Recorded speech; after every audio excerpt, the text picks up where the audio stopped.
Mr. Neely, you have not provided us with any written testimony before the committee. Do you wish to make an opening statement? No, Mr. Chairman, I don't.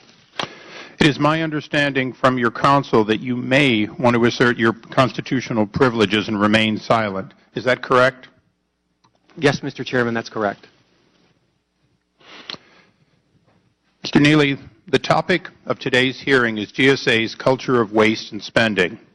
You are uniquely positioned to provide testimony that will help the committee better understand the GSA's spending of more than $850,000 at the conference in Las Vegas in 2010. To that end, I must ask you once again to consider answering the questions.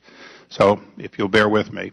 Mr. Neely, what is your title at GSA? Mr. Chairman, on the advice of counsel, I respectfully decline to answer based upon my Fifth Amendment constitutional privilege. Mr. Neely, did you attend the 2010 Western Regional Conference in Las Vegas? Mr. Chairman, on the advice of my counsel, I respectfully decline to answer based upon my Fifth Amendment constitutional privilege. Mr. Neely, did you approve the funding for the 2010 Western Regional Conference? Mr. Chairman, on the advice of my counsel, I respectfully decline to answer based upon my Fifth Amendment constitutional privilege. Just a few more. Mr. Neely, what was the original budget for that conference? Mr. Chairman, on the advice of my counsel, I respectfully decline to answer based upon my Fifth Amendment constitutional privilege. Mr. Neely, are you currently employed by the GSA as a federal employee?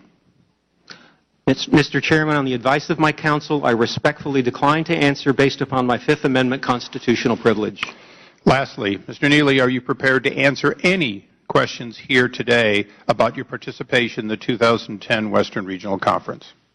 Mr. Chairman, I respectfully decline to answer any questions here today based upon my Fifth Amendment constitutional privilege. Mr. Cummings, do you have any questions? Mr. Chairman, in light of the fact that Mr. Neely has asserted his rights under the Fifth Amendment, I have no questions. Thank you.